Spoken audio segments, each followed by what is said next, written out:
Bismillahirrahmanirrahim. Assalamualaikum warahmatullahi wabarakatuh. Innal hamdalillah nahmaduhu wa nasta'inuhu wa nastaghfiruhu wa natubu ilayh. Wa na'udzu billahi min shururi anfusina wa min sayyiati a'malina. May yahdihillahu fala mudilla lahu wa may yudlil fala hadiyalah. Wa ashhadu an la ilaha illallah wahdahu la syarika lah. Wa ashhadu anna Muhammadan abduhu wa rasuluhu la nabiyya ba'dah.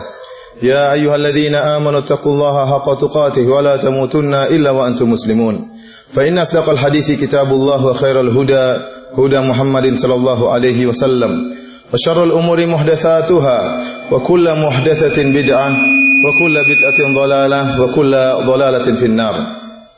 Para hadirin yang dirahmati oleh Allah Subhanahu wa taala, sungguhnya di antara ibadah yang sangat agung yang merupakan ibadah hati adalah berhusnudzon kepada Allah Subhanahu wa taala, berbaik sangka kepada pencipta kita yang telah memberi rezeki kepada kita, yang telah memudahkan segala urusan kepada kita. Allah Subhanahu wa taala berfirman, "Wa ahsinu innallaha yuhibbul muhsinin." Dan berbuat baiklah, sungguhnya Allah Subhanahu wa taala mencintai orang-orang yang berbuat baik. Ibnu Jarir At-Tabari rahimahullah dalam tafsirnya menyebutkan riwayat dari Ikrimah menafsirkan ayat ini, wa ahsinu ay ahsinu dzan billah. Berbuat baiklah yaitu berprasangkalah baik kepada Allah Subhanahu wa taala. Nabi sallallahu alaihi wasallam telah bersabda dalam hadisnya, la yamutanna ahadukum illa huwa yuhsinu dzanna billah. Janganlah sampai salah seorang dari kalian meninggal dunia kecuali dalam keadaan berbaik sangka kepada Allah Subhanahu wa taala. Dalam hadis qudsi Allah Subhanahu wa taala berfirman, "Ana 'inda dhanni 'abdi bi, falyadhun bi 'abdi ma syaa." Sungguhnya aku tergantung persangkaan hambaku. Oleh karenanya hambaku silakan dia berprasangka dengan apa yang dia mau terhadap diriku. In dhanna khairan falahu wa in dhanna syarran falahu. Jika dia berbaik sangka berupa kebaikan, maka kebaikan baginya. Wa in dhanna syarran, jika dia berprasangka buruk, maka keburukan baginya. Para hadirin dirahmati oleh Allah Subhanahu wa taala, sungguh tatkala seorang hamba berprasangka senantiasa berprasangka baik kepada Allah Subhanahu wa taala, maka dia telah mendapatkan kebaikan yang sangat besar. Ibnu Mas'ud radhiyallahu taala anhu pernah berkata, "Ma utiya 'abdun mu'minun qad syai'an khairun min husni dhanni billah." Kata Ibnu Mas'ud, tidaklah seorang hamba diberikan kebaikan yang lebih baik daripada berbaik sangka kepada Allah Subhanahu wa taala. Oleh karenanya, kita seorang muslim hendaknya berbaik sangka kepada Rabb kita, terutama pada kondisi-kondisi berikut ini. Kondisi pertama yaitu tatkala seorang melakukan dosa, maka hendaknya dia segera bertobat kepada Allah Subhanahu wa taala dan berbaik sangka kepada Allah bahwasanya Allah akan menerima tobatnya. Allah Subhanahu wa taala berfirman, "Alam ya'lamu anna Allah yaqbalu at-taubata 'an ibadihi wa ya'khudhu shadaqat wa anna Allah huwa at-tawwabur rahim." Tidakkah mereka mengetahui bahwasanya Allah Subhanahu wa taala menerima taubat dari hamba-hambanya, dan Allah Subhanahu wa taala menerima sedekah, dan Allah Subhanahu wa taala dialah Maha penerima taubat dan Maha penyayang. Ingatlah hadis Nabi sallallahu alaihi wasallam. Kata Nabi sallallahu alaihi wasallam, "Adzaba 'abdun dzamban faqala Allahumma ighfirli." Seorang hamba melakukan dosa, kemudian dia berkata, "Ya Allah, ampunilah aku." Maka apa kata Allah Subhanahu wa taala? "Alima 'abdi anna lahu rabban ya'khudhu bidzam wa yaghfiru dzam." Sungguhnya hambaku mengetahui bahwasanya dia memiliki Tuhan yang menyiksa karena dosa dan mengampuni dosa.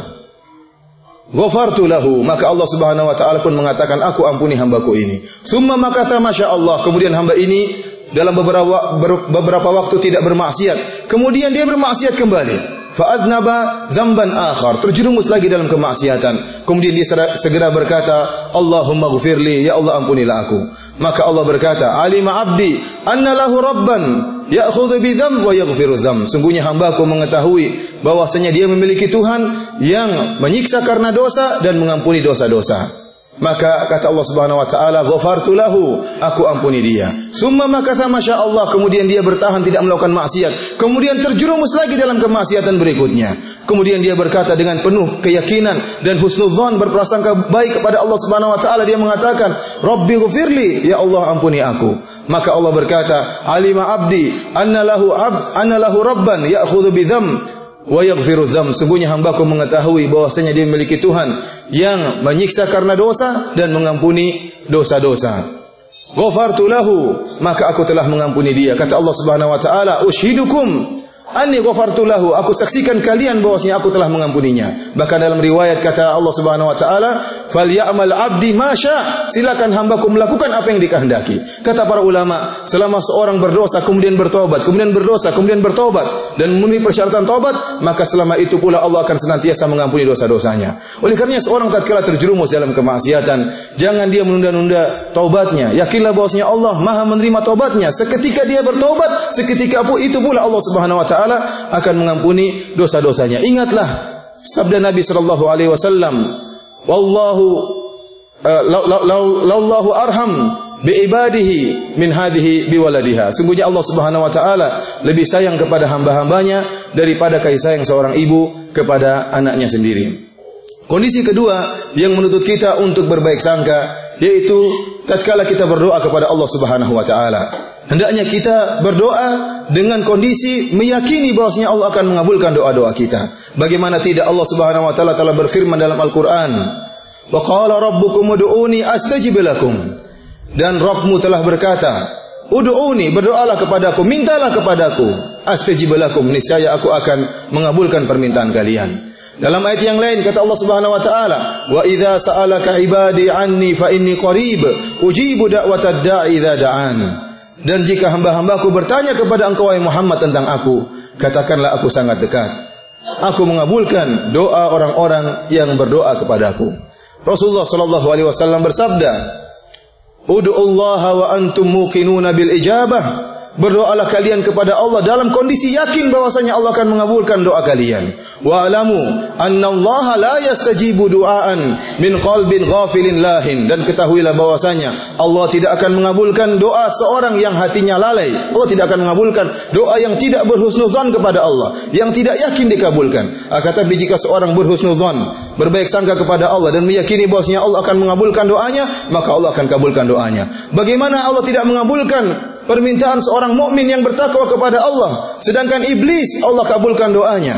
Iblis berkata, "Fa'anzirni ila yaumi yub'atsun." Ya Allah, tangguhkanlah kematianku sampai hari kiamat. Kata Allah Subhanahu wa taala, Allah kabulkan permintaannya. "Innaka minal munzarin." Kau akan ditangguhkan kematianmu. Bagaimana kita bersuudzon, berburuk sangka kepada Allah sementara Allah Subhanahu wa taala mengabulkan doa-doanya orang-orang kafir.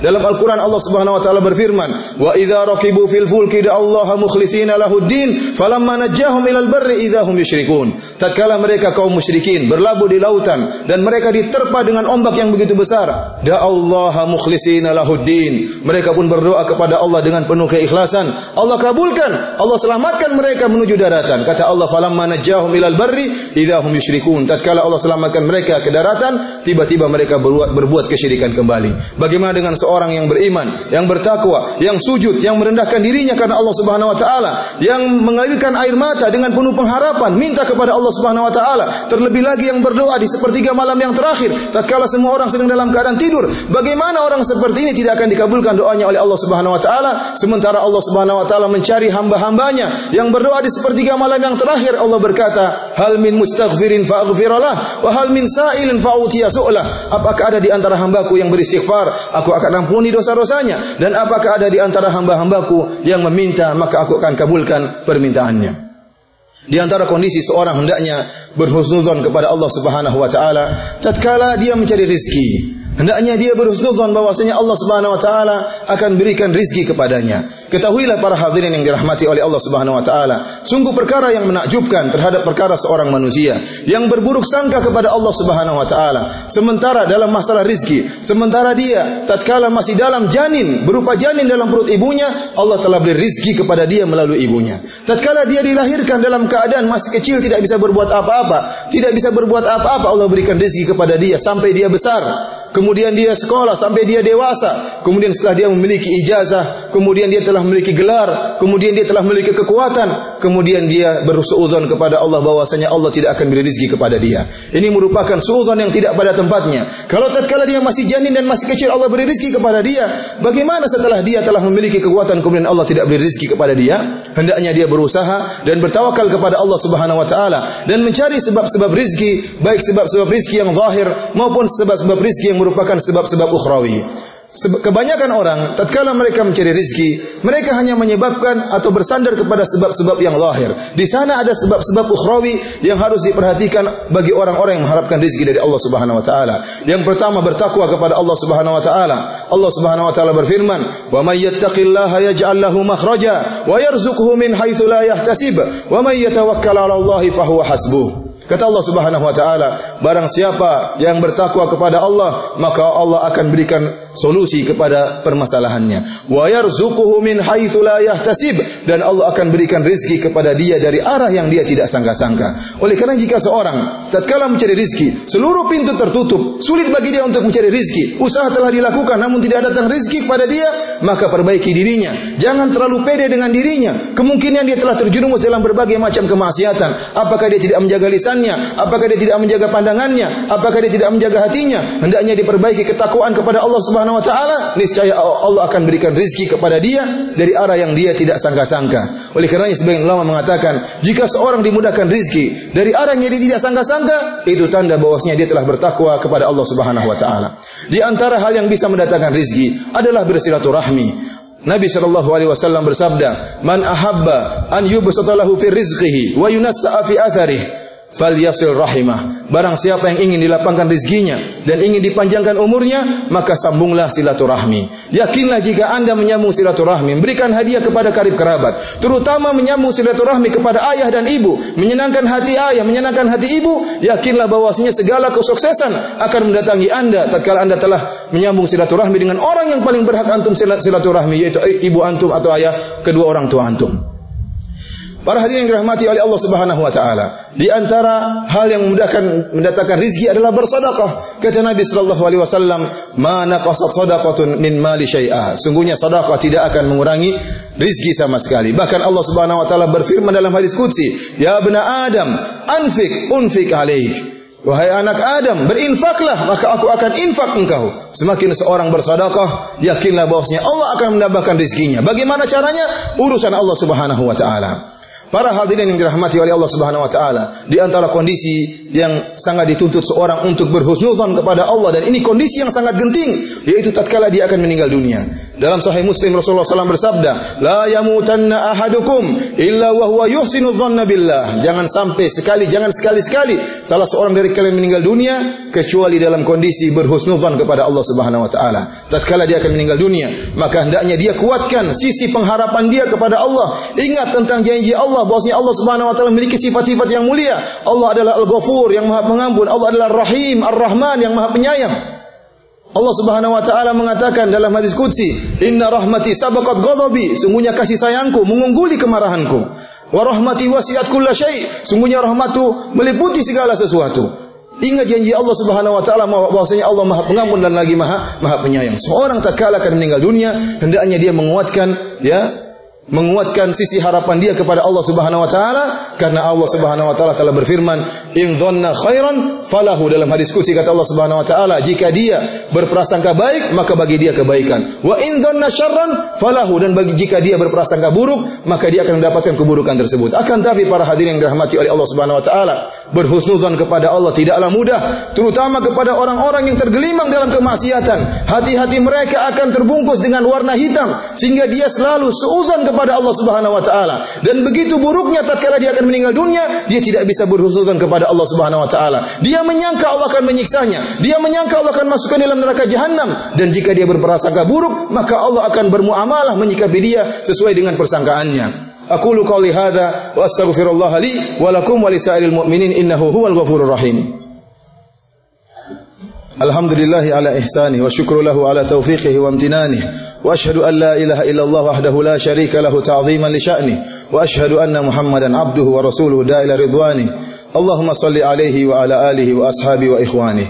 Para hadirin yang dirahmati oleh Allah Subhanahu wa taala, di antara kondisi yang perlu juga agar kita berhusnuzan kepada Allah Subhanahu wa taala yaitu tatkala kita terkena musibah. Seorang mukmin yang bertakwa kepada Allah Subhanahu wa taala, yang berusaha menjauhi kemaksiatan, berusaha menjauhi larangan-larangan Allah Subhanahu wa taala, meskipun terkadang terjerumus dalam kemaksiatan, meskipun terkadang melanggar perintah Allah, tapi dia senantiasa berusaha untuk bertakwa kepada Allah. Jika kemudian dia telah berusaha, kemudian tiba musibah menimpanya, maka yakinlah bahwasanya apa yang dipilih Allah itulah yang terbaik. Apa yang dipilih Allah kepadanya, yang ditetapkan Allah baginya adalah yang terbaik. Allah Subhanahu wa taala berfirman, "Wa asa an takrahu syai'an wa huwa khairul lakum." Bisa jadi kalian membenci sesuatu dan itu yang terbaik bagi kalian. Kemudian kata Allah, "Wallahu ya'lamu wa antum la ta'lamun." Allah yang mengetahui dan kalian tidak mengetahui. Allah yang menciptakan kita lebih mengetahui apa yang terbaik bagi kita, yang lebih maslahat bagi kita. Seorang hamba boleh berangan-angan, seorang hamba boleh bercita-cita, punya harapan-harapan, akan tapi terkadang keputusan Allah bertentangan dengan cita-citanya, bertentangan dengan harapannya. Yakinlah bahwasanya apa yang diputuskan oleh Allah itu yang terbaik bagi dia di masa depan dia, karena Allah lebih mengetahui tentang masa depannya dan Allah lebih mengetahui tentang kemaslahatannya. Bahkan terkadang kata Imam Ibnu Qayyim rahimahullah, terkadang anugerah Allah turunkan dalam bentuk musibah. Terkadang anugerah Allah turunkan bagi seorang hamba dalam bentuk musibah. Dan Allah telah memberikan contoh dalam Al-Quran. Contoh yang pertama kisah Nabi Yusuf alaihissalam. Nabi Yusuf alaihissalam, bagaimana dia bisa menjadi seorang Al-Aziz, seorang menteri yang mulia di negeri Mesir.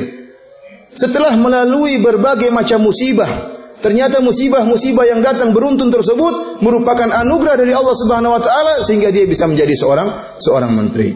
Pertama, dia dipisahkan dari orang tuanya, dimasukkan ke dalam sumur dalam keadaan masih kecil. Musibah pertama, dipisahkan dari orang tuanya. Kemudian setelah itu ada orang menemukan Nabi Yusuf dalam sumur, dikeluarkan, bukannya diselamatkan, disuruh pulang ke rumah orang tuanya, ternyata dijadikan budak untuk dijual. Musibah berikutnya. Kemudian setelah dia tinggal di Mesir, dirayu oleh permaisuri, akhirnya dituduh, dia pun dipenjara. Ini musibah berikutnya. Musibah berikutnya. Kemudian tatkala beliau di penjara, datang dua orang minta untuk ditafsirkan mimpinya. Kemudian salah satunya ditafsirkan akan dibunuh, salah satunya ditafsirkan oleh Nabi Yusuf akan selamat. Allah Subhanahu wa taala berfirman, "Wa qala lil ladzi dhanna annahu najim minhuma udhkurni 'inda rabbik."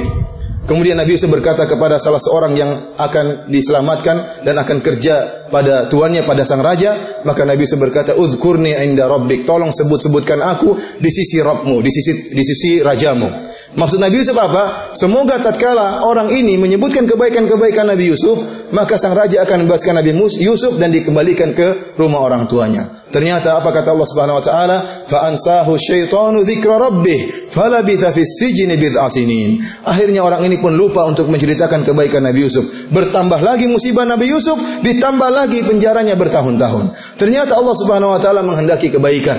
Allah menghendaki Nabi Yusuf menafsirkan mimpi sang raja. Sampai akhirnya Nabi Yusuf di penjara bertahun-tahun, bertambah lagi waktu penjara sampai sang raja yang bermimpi, "Inni ara sab'a baqaratin simanin ya'kuluhunna sab'un ijaf wa sab'a subulatin khudrin wa ukhra yabisat." Kemudian dia bermimpi, "Ya Yusuf, saya telah melihat ada 7 ekor sapi yang gemuk dimakan oleh 7 ekor sapi yang kurus dan selanjutnya." Maka tatkala itu waddakara ba'da ummatin, ternyata orang yang diselamatkan atau ditafsirkan mimpinya oleh Nabi Yusuf baru ingat tentang Nabi Yusuf, seorang penafsir mimpi. Baru kemudian dihadirkan Nabi Yusuf untuk menafsirkan mimpi sang raja. Tatkala itu nampaklah kemuliaan Nabi Yusuf alaihissalam. Akhirnya Nabi Yusuf diangkat menjadi seorang menteri. Lihatlah bagaimana kemuliaan anugerah yang Allah berikan kepada Nabi Yusuf ternyata datang melalui berbagai macam musibah. Musibah-musibah yang datang beruntun menimpa Nabi Yusuf, ternyata di balik musibah bertahun-tahun tersebut adalah karunia dan anugerah yang luar biasa. Beliau diangkat menjadi seorang menteri. Ini contoh pertama. Contoh kedua, Allah Subhanahu wa taala menurunkan anugerah dalam bentuk musibah. Apa yang dialami oleh ibunya Nabi Musa alaihissalam, yang Allah berkata, "Wa laqad mananna 'alaika marratan ukhra." Kami telah berikan anugerah kepada engkau wahai Musa pada kesempatan yang lain. Kapan? "Idz auhayna ila ummika ma yuha an iqdhifihi fit tabuti faqdhifihi fil yammi falyulqihil yammu bis sahil ya'khudhu aduwwu li wa aduwwullah." Kata Allah Subhanahu wa taala, tatkala Allah menguji ibunya Nabi Musa alaihissalam, tatkala ibunya melahirkan Musa yang masih kecil. Kita tahu pada tahun tersebut tentara Fir'aun sedang mencari anak-anak laki-laki yang lahir untuk dibunuh. Kemudian tatkala Nabi Musa keluar dari perut ibunya, ternyata disuruh untuk berpisah dari ibunya.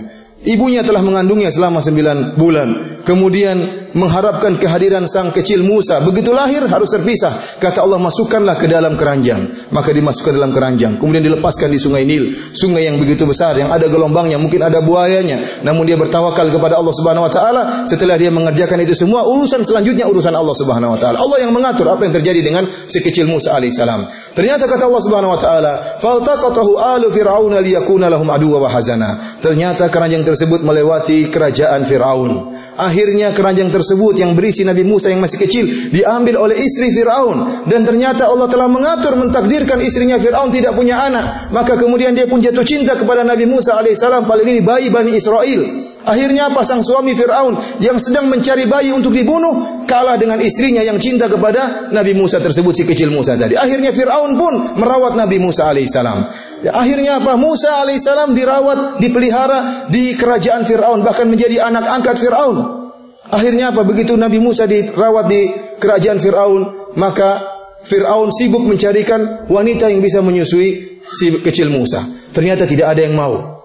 Yang mau yang Nabi Musa mau menerima susuannya hanyalah ibu aslinya. Kata Allah Subhanahu wa taala, "Faraja'naka ila ummika kay taqarra 'ainuha wa la tahzan." Kami pun kembalikan engkau hai Musa kepada ibumu agar dia senang dan tidak bersedih. Subhanallah, akhirnya ibunya Nabi Musa dipindahkan tinggal di kerajaan Firaun untuk menyusui anaknya sendiri, bahkan digaji oleh Firaun. Ini semua adalah anugerah yang datang dalam bentuk musibah. Kalau seandainya ibunya kemudian menahan Nabi Musa, maka Nabi Musa akan tinggal selamat dari kejaran Firaun, maka dia akan tinggal di kampung Bani Israel yang merupakan kampung yang ditindas, kampung yang miskin. Tetapi Allah menghendaki musibah datang kepada ibunya, sehingga akhirnya Nabi Musa dipelihara di kerajaan Firaun dengan penuh ketenangan. Bahkan sang ibu pun tinggal di tempat tersebut dengan penuh ketenangan, bahkan digaji oleh Firaun. Oleh karenanya para hadirin yang dirahmati oleh Allah Subhanahu wa taala, jika kita didatangkan musibah oleh Allah Subhanahu wa taala, maka bersabarlah dan berhusnudzon kepada Allah Subhanahu wa taala bahwasanya di balik segala musibah pasti ada kebaikan, ada hikmah yang terkadang kita ketahui dan terkadang tidak kita ketahui. Innallaha malaikatahu yusalluna 'alan nabi ya ayyuhalladzina amanu sallu 'alaihi wa sallimu taslima. Allahumma ighfiril muslimina wal muslimat wal mu'minina wal mu'minat al ahya'i minhum wal amwat innaka samiyyun qaribun mujibu da'wat ya qadhiyal hajat. Allahumma ati nufusana taqwaha wa zakkiha anta khairu man زكاها أنت وليها مولاها. اللهم ربنا آتنا في الدنيا حسنة وفي الآخرة حسنة وقنا عذاب النار. اللهم إنا نسألك حبك وحب من يحبك وحب كل عمل يقربنا إلى حبك. اللهم إنا نسألك فعل الخيرات وترك المنكرات وحب المساكين وأن تغفر لنا وترحمنا وإذا أردت بعبادك فتنة فاقبضنا إليك منها غير مفتونين. ربنا آتنا في الدنيا حسنة وفي الآخرة حسنة وقنا عذاب النار وأقيموا الصلاة.